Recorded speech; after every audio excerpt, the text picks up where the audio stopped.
जय महाराष्ट्र मित्रांनो, रामनवमीच्या तुम्हाला सर्वांना हार्दिक हार्दिक शुभेच्छा। मित्रांनो, मी अनुराग परजने आणि तुम्ही बघत आहात उद्योग मराठी यूट्यूब चॅनल। मित्रांनो, RTE म्हणजेच राईट टू एज्युकेशन अंतर्गत होणारे 25% ऑनलाईन रजिस्ट्रेशन हे सुरू झालेले आहे। तर ही सुरू होण्याची दिनांक 16 एप्रिल 2024 ते 30 एप्रिल 2024 या कालावधीमध्ये तुम्ही ऑनलाईन रजिस्ट्रेशन करू शकता। तर आता हे रजिस्ट्रेशन कसं करायचं, याच्यासाठी काय काय डॉक्युमेंट्स लागतील याची सर्व माहिती तुम्हाला आजच्या या व्हिडिओमध्ये देणार आहे। तर व्हिडिओला शेवटपर्यंत नक्की बघा। तर याच्यासाठी जे डॉक्युमेंट्स लागणार आहे मित्रांनो, याची एक PDF आहे, ही मी तुम्हाला आपल्या डिस्क्रिप्शन बॉक्समध्ये याची लिंक देऊन टाकेल। तुम्ही जाऊन इथे जे डॉक्युमेंट्स आहेत ते बघू शकतात। सध्या ऑनलाईन ॲप्लिकेशनसाठी तुम्हाला कुठलेही डॉक्युमेंट्स लागणार नाही, हे फक्त तुमचं ज्यावेळेस निवड होईल त्यावेळेसच हे डॉक्युमेंट्स तुम्हाला द्यावे लागतील। तर आता ऑनलाईन रजिस्ट्रेशन कसं करायचं याची माहिती मी तुम्हाला देतो। तर सगळ्यात पहिले गुगलवर यायचं आहे आणि तुम्हाला इथे सर्च करायचं आहे RTE सर्च केल्यानंतर तुम्ही इथे बघू शकता ती वेबसाईट आलेली आहे गव्हर्नमेंट ऑफ महाराष्ट्राची student.maharashtra.gov.in। तर या वेबसाईटवर तुम्हाला यायचं आहे। या वेबसाईटवर तुम्ही आल्यानंतर तुम्ही इथे डॅशबोर्ड बघू शकतात। इथे तुम्हाला सर्व सूचना, पालकांसाठी ज्या पण काही सूचना आहे त्या सर्व इथे दिसून जातील। याच्या ठिकाणी तुम्हाला कसं ऑनलाईन ॲप्लिकेशन करायचं, कोणकोणते डॉक्युमेंट्स लागतात, सर्व माहिती तुम्हाला इथे मिळून जाईल। तर आता आपण डायरेक्ट ऑनलाईन ॲप्लिकेशनकडे वळू। तर ऑनलाईन ॲप्लिकेशन करण्यासाठी इथे तुम्ही बघू शकतात वरती खूप सारे ऑप्शन्स दिलेले आहेत। याच्यापैकी काही ॲडमिन आणि स्कूल लॉग इन हे स्कूलसाठी असतात। या ऑनलाईन ॲप्लिकेशन इथे आपल्याला क्लिक करायचं आहे। ऑनलाईन ॲप्लिकेशनवर क्लिक केल्यानंतर तुमच्यासमोर असा डॅशबोर्ड ओपन होईल। याच्या ठिकाणी तुम्हाला जर तुमचं लॉग इन असेल तर इथं लॉग इन ID पासवर्ड टाकायचा, पण आपल्याला नवीन रजिस्ट्रेशन करायचं आहे त्याच्यामुळे आपण इथे न्यू रजिस्ट्रेशनवर क्लिक करू। त्याच्या अगोदर इथे तुम्हाला काही टिप दिलेले आहे ते लक्षात घ्या। एकदा नोंदवलेली जन्मतारीख पुन्हा तुम्हाला बदलता येणार नाही, त्याच्यामुळे जन्मतारीख ही काळजीपूर्वक टाका। त्याच्यानंतर बालकाचा एकापेक्षा जास्त अर्ज जर तुम्ही केला, तुमचे जे सर्व अर्ज असतील ते बाद केले जातील, डिलीट करण्यात येतील। आणि दिव्यांग बालकाचा अर्ज भरताना तुम्हाला चाइल्ड डिसेबिलिटीवर यस या पर्यायावर क्लिक करायचं आहे। हे सगळ्या बाबी तुम्ही लक्षात घेऊनच ऑनलाईन ॲप्लिकेशन करा। तर इथे न्यू रजिस्ट्रेशनवर क्लिक करतो मी। सगळ्यात पहिले तुम्हाला इथे जो ऑप्शन दिसेल तुमचं डिस्ट्रिक्ट निवडायचं आहे। तर जो पण तुमचा जिल्हा असेल तो निवडा। त्याच्यानंतर तुम्हाला इथे लास्ट नेम, बालकाचं लास्ट नेम टाकायचं आहे, ज्या पण मुलाचं तुम्ही भरतात त्याचं लास्ट नेम तुम्ही इथे टाकून घ्या। त्याच्यानंतर इथे फर्स्ट नेम टाका, मुलाचं नाव। त्याच्यानंतर तुम्हाला इथे मिडल नेम टाकायचं आहे, म्हणजे बालकाच्या वडिलांचं नाव। इथे चाइल्ड डिसेबिलिटी असेल तर यस करा, नसेल तर नो करा। चाइल्डची जी बर्थ डेट असेल ती व्यवस्थितरित्या तुम्ही टाकून घ्या। इथे खाली तुम्ही बघू शकतात कॅप्चा टाकायचा आहे, जो पण नंबर इथे कॅप्चा दिलेला असेल तो कॅप्चा टाकून घ्या।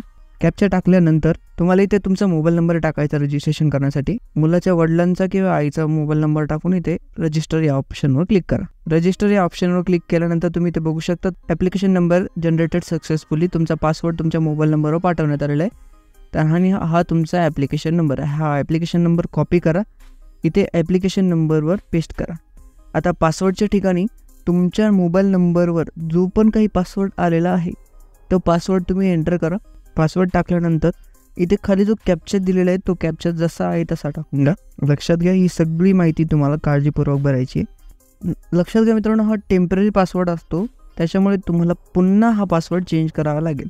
तर जो पण काही पासवर्ड तुमच्या मोबाईलवर आलेला आहे, आता तिथे तुम्ही बघू शकता चेंज पासवर्ड असा ऑप्शन येतोय। तर त्याच्यामुळे इथे चेंज पासवर्डमध्ये पहिला जो मोबाईल नंबरवर आलेला पासवर्ड तो इथे एंटर करून घ्या आणि इथे तुमचा नवीन पासवर्ड टाका। पासवर्ड तुमच्या लक्षात राहील असाच टाकून घ्या, कारण नंतर तुम्हाला लॉग इन करण्यासाठी हा पासवर्ड लागेल। त्याच्यानंतर सबमिट करून पासवर्ड तुम्ही बघू शकता पासवर्ड अपडेटेड सक्सेसफुली, ओकेवर क्लिक करा। आता तुमचा जो काही ॲप्लिकेशन नंबर टाकून तुमचा पासवर्ड टाका आणि कॅप्चा टाकून लॉग इन करून घ्या। इथे बघू शकता मित्रांनो तुमचं लॉग इन सक्सेसफुली झालेलं आहे। तर आता याच्या ठिकाणी तुम्ही बघू शकता तुमची सर्व माहिती तुम्हाला इथं भरावी लागेल। पहिला ऑप्शन येतो तुम्हाला आता चाइल्ड इन्फॉर्मेशनचा। याच्या ठिकाणी तुम्ही आता जे नाव टाकलेलं मुलाचं नाव हे आहे तसं येऊन जाईल। मित्रांनो इथं बघू शकता तुम्ही मुलाचे नाव, बालकाच्या आईचं नाव आणि बालकाच्या वडिलांचं नाव, हे तिघांचं नाव मराठी आणि इंग्रजीमध्ये व्यवस्थित बघून घ्यायचं आहे आणि टाकून घ्यायचं आहे। आता जे मुलाची जन्मतारीख इथे येईल, मुलाचं जेंडर निवडा, मेल आहे की फिमेल आहे। त्याच्यानंतर तुम्ही इथे बघू शकतात त्या मुलाचं वय 6 वर्ष 4 महिने आणि 26 दिवसाचं मुलाचं वय आहे। इथे तुम्हाला पॅरेंटल स्टेटसमध्ये जर तुमचे सिंगल पॅरेंट असाल, एकटे असाल तर एकटे, आणि जर तुम्ही जनरल असाल तर जनरल इथे निवडून घ्या. त्याच्यानंतर तुम्हाला इथे तुमचा ॲड्रेस फिल करायचा आहे. आता इथे मित्रांनो तुम्हाला लोकेशन तुमची द्यायची आहे लॉंगिट्यूड आणि लॅटिट्यूडमध्ये. इथे लोकेशन टाकून खाली एक ऑप्शन दिलेला आहे, whether your student not selected by lottery process, म्हणजे तुमचं यापूर्वी RTमध्ये प्रवेश घेतलेला आहे का इथे नोच ठेवायचं आहे आपल्याला. आपण पहिल्यांदाच एक ऑप्शन करतो आहे. सेव्ह या बटनावर क्लिक करा. चाइल्ड डिटेल सक्सेसफुली सेव्ह होईल. त्याच्यानंतर तुम्हाला इथे तुमची लोकेशन टाकून घ्यायची मित्रांनो. लोकेशन टाकण्यासाठी इथे तुम्हाला मॅपचा ऑप्शन दिसेल, या मॅपच्या ऑप्शनवर क्लिक करा. त्याच्यानंतर जिथे पण तुमची लोकेशन आहे मित्रांनो इथे तुम्ही झूम करू शकता. झूम करण्यासाठी इथे 2 ऑप्शन दिलेले आहे, प्लस आणि मायनस. इथे प्लस आणि मायनस करून तुम्ही झूम करू शकता. ही लोकेशनचं ऑप्शन घेऊन तुम्हाला जिथे पण तुमची लोकेशन आहे मित्रांनो तिथे तुम्हाला हे लोकेशनचं एक्झॅक्ट घेऊन जायचं आहे. आणि घेऊन गेल्यानंतर कंप्लीट तुमची जी लोकेशन आहे ती इथे झूम करून त्या लोकेशनला तुम्ही तो पॉइंटर ठेवू शकता. पॉइंटर ठेवल्यानंतर तुम्हाला इथे सेव्ह अँड अपडेट या ऑप्शनवर क्लिक करायचं आहे. तुम्ही इथे बघू शकता तुमची लोकेशन इथे आलेली आहे लॉंगिट्यूड लॅटिट्यूडमध्ये. आता सेव्ह करायचे. सेव्ह केल्यानंतर तुम्हाला आता पुढच्या ऑप्शनवर म्हणजे ॲप्लिकेशन ऑप्शनवर क्लिक करायचं आहे. ॲप्लिकेशन या ऑप्शनवर क्लिक केल्यानंतर तुम्हाला आता बघू शकता तुम्हाला कुठल्या याच्यासाठी हे अप्लाय करायचं आहे स्टँडर्डसाठी. तर इथं आपल्याला फर्स्ट स्टँडर्डसाठी अप्लाय करायचं आहे. मला तुमचं जे पण सिनियर KG ज्युनियर KG असेल तसे त्या वयानुसार ऑप्शन येतील. तर मला फर्स्ट स्टँडर्डला आता अप्लिकेशन करायचं आहे. त्याच्यामुळे फर्स्ट स्टँडर्ड सिलेक्ट करतो. तुमचं रिलिजन तुमचं धर्म कोणता आहे, मुस्लिम आहे हिंदू आहे, तर आपला हिंदू धर्म आहे तो आपण हिंदू धर्म सिलेक्ट करू. त्याच्यानंतर तुमची कॅटेगरी जनरल असेल OBC SC ST जी पण काही कॅटेगरी तुमची असेल ती तुम्ही निवडून घ्या. आपण जनरल आहे तर जनरल निवडून घेऊ. त्याच्यानंतर तुमचा आधार कार्ड नंबर, जर तुमच्याकडं आधार कार्ड मुलाचा असले तर यस करा, नाहीतर नो करा. आधार कार्डची रिसिप्ट असली तर यस करा, नाहीतर नो करा. आता सध्या माझ्याकडे ते मुलाचं आधार कार्ड नाही आहे तर मी इथे नो करतो. जर असेल तर यस करून तुम्ही इथे मुलाचा आधार कार्ड नंबर टाकू शकता. पण सध्या मी नो ऑप्शनवर क्लिक करतो. आता मुलाच्या वडिलांची ॲन्युअल इन्कम म्हणजे उत्पन्न किती आहे वार्षिक हे तिथे एंटर करून घ्या. कारण जे उत्पन्न तुम्ही टाकाल त्याचा तेवढ्याच उत्पन्नाचा दाखला तुम्हाला तुमच्या शाळेत द्यावा लागेल. ज्या पण शाळेत तुमचं सिलेक्शन होईल तिथे तुम्हाला तो उत्पन्नाचा दाखला द्यावा लागेल. त्याच्यामुळे जे पण उत्पन्न आहे ते उत्पन्नाचा दाखल्यावर व्यवस्थित बघून टाकून घ्या. त्याच्यानंतर तुम्हाला बघू शकता इथे कोणकोणते डॉक्युमेंट्स तुम्हाला लागतात. ॲड्रेस प्रूफ तुमच्याकडे आहे, यस करायचं. तुमच्याकडे हँडिकॅप याचा काही विषय नाही, इन्कम सर्टिफिकेट यस करावं लागेल, बर्थ सर्टिफिकेट यस करावं लागेल. आता हे पुढे आपण सेव्ह करून नेक्स्ट करू. बघू शकता तुम्ही इथे ॲप्लिकेशन डिटेल सक्सेसफुली सेव्ह झालेली. मित्रांनो तुम्ही बघू शकता इथे स्कूल सिलेक्शन या टॅबवर आपण आलेलो आहे. इथे तुमची जी पण शाळा आहे ही तुमची 1 किलोमीटरच्या आत असेल तर 1 किलोमीटरच्या आत हा ऑप्शन निवडा. आणि जर 1 ते 3 किलोमीटरच्या आत तुमची जर शाळा असेल तर तुम्ही हा ऑप्शन निवडा. तर आपली ही 1 किलोमीटरच्या आत शाळा उपलब्ध नाही आहे. 1 ते 3 किलोमीटरच्या आत तुम्ही बघू शकता इथे माझे सर्व जे पण काही शाळा माझ्या एरियाच्या अंतर्गत येत आहेत तिथे सगळ्यांची नावे आलेली आहेत. तर मला ही त्यापैकी मी जे पण सिलेक्ट करायचं असेल त्या शाळेवर क्लिक करून सेव्ह या ऑप्शनवर क्लिक करतो. कधी कधी असं होऊ शकतं मित्रांनो ही शाळा सिलेक्ट करण्यासाठी प्रॉब्लेम येऊ शकतो तुम्हाला.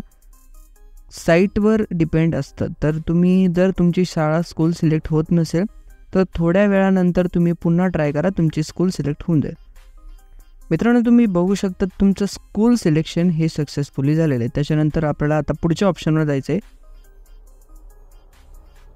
फॉर्म सबमिशन या ऑप्शनवर क्लिक करा. आता हा लास्ट ऑप्शन असेल आपला. फॉर्म सबमिशन ऑप्शनवर क्लिक केल्यानंतर तुम्ही बघू शकता तुम्ही भरलेली सर्व माहिती इथे तुम्हाला दिसून जाईल. तर शेवटचं आपल्याला तुम्हाला फक्त इथे RT अंतर्गत प्रवेशाचा मी स्वतः अर्ज भरला आहे. सदर अर्जात भरलेली सर्व माहिती खरी असून लॉटरी लागल्यानंतर प्रवेश घेताना भरलेली माहिती खोटी आढळून आल्यास या बालकाचे एकापेक्षा अधिक अर्ज आढळून आल्यास RT अंतर्गत मिळणारा प्रवेश रद्द होईल आणि कायदेशीर कारवाई होऊ शकते याची मला पूर्वकल्पना आहे. तर हे तुम्ही लक्षात घ्या की तुम्हाला जे डॉक्युमेंट्स ओरिजिनल डॉक्युमेंट आणि ओरिजिनल माहितीच तुम्ही इथे भरायची. इथे आता टिक करून तुम्हाला कन्फर्म टू सबमिट केल्यानंतर तुमचा हा फॉर्म सबमिट होऊन जाईल मित्रांनो. आणि त्यानंतर तुमचं सिलेक्शन हे पुढच्या फॉर्म भरण्याची तारीख संपल्यानंतर पुढच्या 15 दिवसात तुम्हाला ही याचं ॲडमिट कार्ड ह्या ऑप्शनवर तुम्हाला मिळून जाईल. आता सध्या इथं काही येणार नाही. ज्यावेळेस तुमचं ॲडमिट कार्ड इथे येईल, तुम्हाला त्याचा मेसेज पण येईल तुमच्या मोबाईलवर. ॲडमिट कार्ड डाउनलोड करून ते तुम्हाला तुमच्या स्कूलमध्ये सबमिट करावं लागेल. त्याच्यानंतरच आणि ॲडमिट कार्डसोबत जे पण काही डॉक्युमेंट्स आपण इथे बघितले, हे सर्व डॉक्युमेंट्स तुम्हाला तुमच्या शाळेत पोच करावे लागतील. अशा पद्धतीने हा फॉर्म भरू शकतात. जर तुम्हाला काही फॉर्म भरण्यात अडचण आली तर मला कमेंट बॉक्समध्ये नक्की कळवा. जर व्हिडिओ आवडला असेल मित्रांनो तर व्हिडिओला लाईक आणि आपल्या चॅनलला सबस्क्राईब करायला विसरू नका. जय हिंद, जय महाराष्ट्र.